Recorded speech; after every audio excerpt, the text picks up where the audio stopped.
I don't know why, but I didn't expect to win, but it still sucked.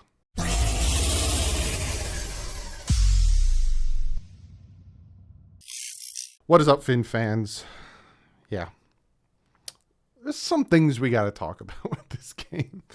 There's a bunch of things we need to talk about with this game. Miami Dolphins losing to Tampa. Bad. At one point, it wasn't that bad. At one point, you're like, there's a chance. There's a chance that the Dolphins could pull this sucker off. There's a chance. No. It was bad. 10-7. End of the first quarter. Miami up 10-7. And then end of the third quarter. Not even. Halftime. Then all of a sudden, you're like, no, it's 24-7. And then you're like 24-17. There's a chance. And then Dolphins didn't do anything. They gave up 21 points.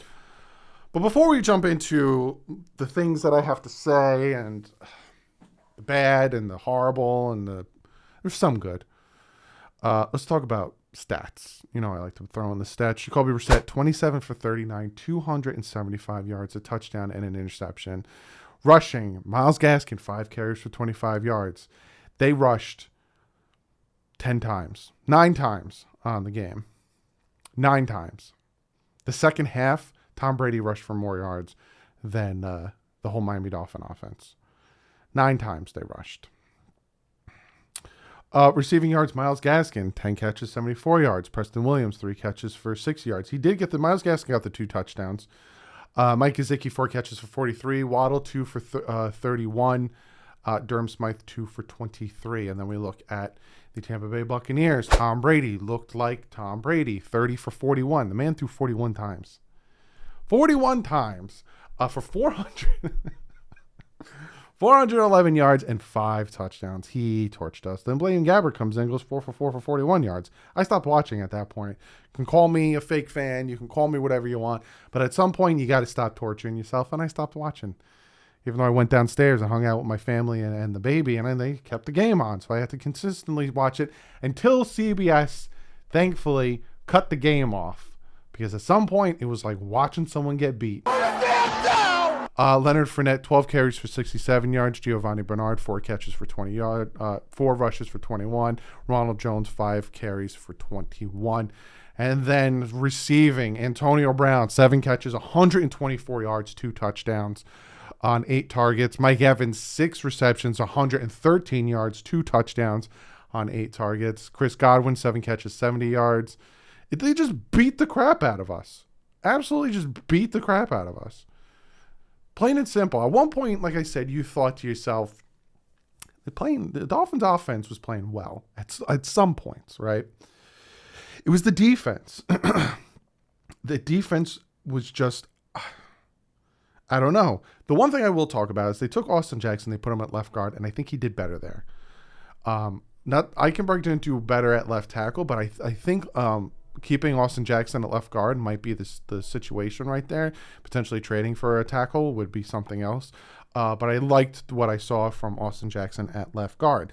Jacoby Brissette, not bad game. He still had some dumb throws. He still had throws to who are you throwing it to. He had a throw to Waddle, was kind of behind him, caused the interception. But he should, it hits you in the hands. You still got to catch it.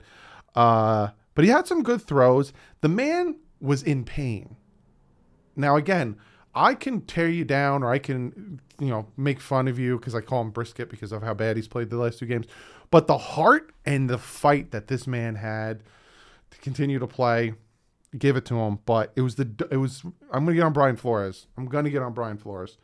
In a second because why are you keeping him in there? He couldn't make certain throws because of how much pain he was in. But then, Preston Williams toe tap catch on that first drive. That was a thing of beauty. Miami Dolphins get a pass interference on offense in the red zone. And it just rubbed me the wrong way because it's the same exact play that happened last week, even though it was an incomplete pass because Brissette missed Waddle for the touchdown. I'm trying to pick out the good. We had a bunch of scored 17 points. Had a good drive, had a few good drives. We had the interception. We had stupid plays that happened. He had the fumble from Jacoby Brissette on their side of the field. There was some good, but now the bad. I try to start with the good and then get to the bad. There's a lot of bad. I don't know what happened to this defense. The 26 consecutive games with a turnover is done. Is done. We did not get a turnover in this game. The defense looked bad. Real bad. Xavier Howard looked like he should have been traded. Byron Jones looked like we never should have gave him that contract. Jerome Baker looked like we should never have gave him that extension. Jalen Phillips, though, for a guy who's going up against Tristan Wirfs, who is a very good tackle, got his sack. Good on you. And he was doing his thing. He did have that one tackle. He tried to go after, I think it was Fournette. Fournette dunked under him, and he just missed. Made me laugh. But Jalen Phillips looks very good at 18 overall pick, so I'm happy with him. But the defense looked bad. Tom Brady, is it because he has such a good offensive line? Possibly. But Tom Brady had so much time in the pocket. Flat-footed, drop back, flat-footed wait for routes to get open. And again, the guys who struggled, Elena Roberts, there was one play on a run where Elena Roberts ran into the back of Christian Wilkins instead of hitting the gap and stop. It seemed like the Dolphins were in over their head.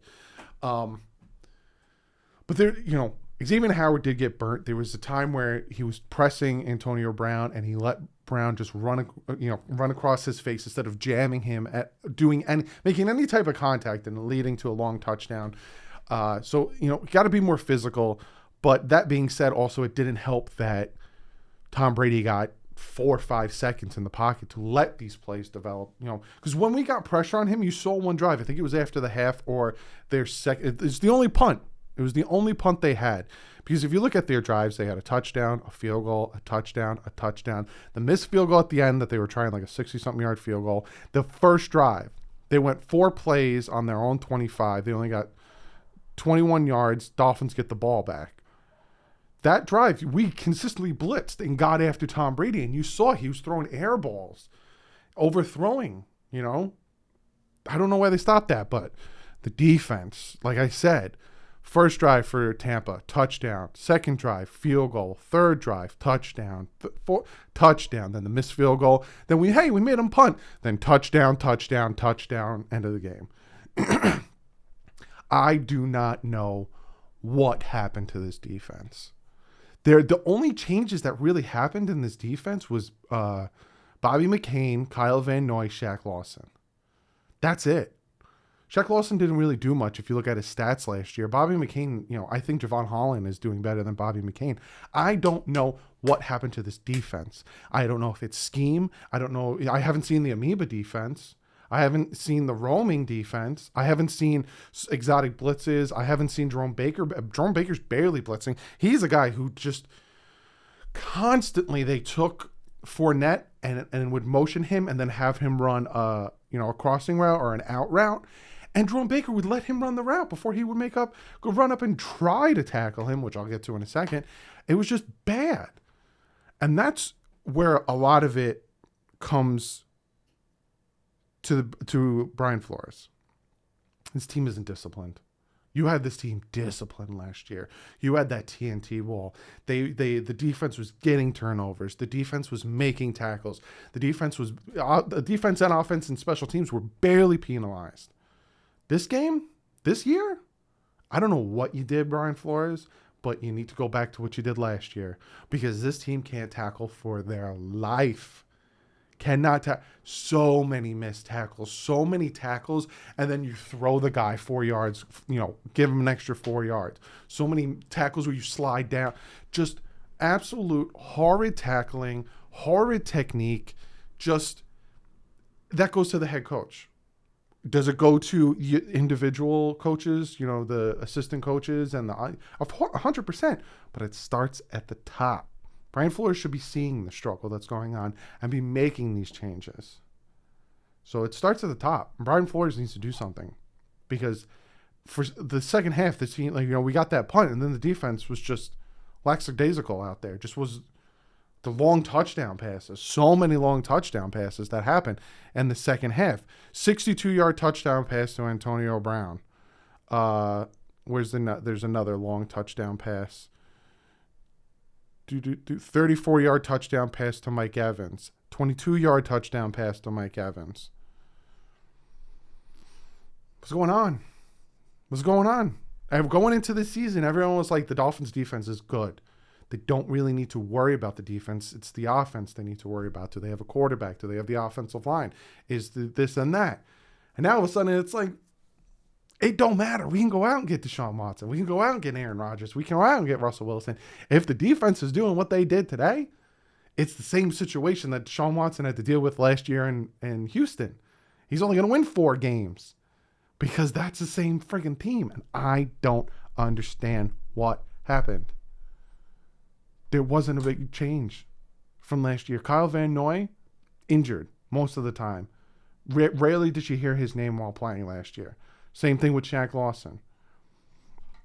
I don't know. I honestly don't know. But something absolutely needs to change. Because Tua's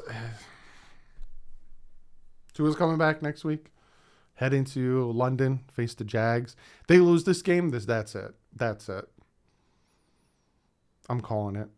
And I don't like doing this.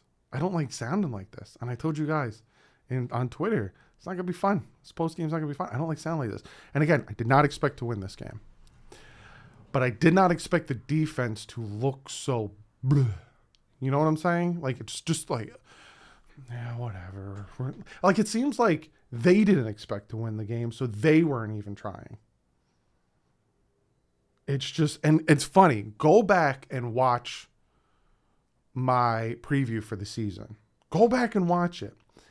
All of my worries, because I've had people in the comment section below say, oh, you talk up this team too much, and you're too... And those are people that must not watch my videos or not remember things I say. Go back and watch my preview on the season. Go back and watch me talk about what worries me with this team. Number 1 on my list was the offensive line. I talked about linebackers. I said the linebackers still worry me because who he added is all fine and dandy, but there's still something missing there. I talked about the pass rush. I said we don't get after the quarterback. The pass rush needs to be addressed. They didn't really. You know, they draft Jalen Phillips, but if the pass rush wasn't getting after the quarterback, it's going to be a problem. I talked about the wide receiver room, and I got a lot of flack for that. Are you kidding me? You see the wide receivers we got? And I said, yeah, they look fantastic on paper, but if they can't stay healthy, it doesn't matter. Will Fuller on injured reserve. Devontae Parker got banged up. Preston Williams got taken out at some point in the game. See what I'm saying? So a lot of my worries going into the season are coming to fruition. And it drives me nuts that I'm seeing this as a guy in New Jersey who has a degree in media, played football, loves the team. I'm seeing this. You didn't address the offensive line enough. Cool, you got Jalen Phillips, but you should have brought in some veteran on the pass rush because you couldn't get after the quarterback without blitzing 47% of the time last year. I said that on Twitter, and I got flamed from some people saying, ooh, and I'm still right about it. I talked about the wide receivers not staying healthy. I talked about the linebackers. It's going to be hard. It's going to be, and I got a lot of flack. And I don't like saying this, but I ended up being right. So make the changes that need to be made. Because you lose to the Jaguars with Urban Meyer, who's more interested in going to the bars, then we got a big problem. Big problem. Stephen Ross isn't going to wait forever. He thought, we went 10-6 last year, and that's the other thing. This is the last thing I'm going to say. That is what hurt the Miami Dolphins. They overachieved on the second year, which to me, it was the first year. 2019, you tore it down. You started rebuilding in 2020. You started putting your places. So this is the second year of a rebuild. Some people like to think it's the third year. We didn't add any players in 2019. We tore things down in 2019. We didn't build nothing in 2019. 2020 is when we started to rebuild, and we went 10-6. So now all of a sudden, you went 10-6. Well, you better go 11-5. Well, now, 11-6. You better do better. Set themselves up for failure by being overachievers last year. Can they turn it around? Like I said, you got the Jaguars, you got the Falcons, you got the Bills, you got the Texans. Win 3 of the 4. Beat the teams you're supposed to. If not, ain't going to be fun. But I'm sorry that this is such a Debbie Downer post game. But after what I saw, and again, I didn't expect to win. But after what I saw and the defense, the offense was doing something. And the offensive line was giving us something. And we were scoring and moving the ball consistently. And seeing the defense just, it looked like they didn't care. I just needed to get this off my chest. So comment below. Let me know what you guys think. If you guys think that the season's over, I don't blame you. I got to see how they do against an inferior team because I didn't expect them to beat the Bucs. The Bucs are a good team. But comment below. Let me know what you guys think. I will see you tomorrow. I think I'm going to do, I don't know if I want to do a deeper dive into this. I don't know what I'm going to dive deeper into this. But Tuesday I got the Big O show. And then unfortunately Wednesday we're going to be breaking down film of this. It's going to be a short one. I don't want to torture myself. But I love you guys. Thank you guys for hanging out. You know, we had like almost 1,000 in the chat. You guys all hanging out. I appreciate you guys. Love y'all. But like usual, guys, stay classic. Fins up.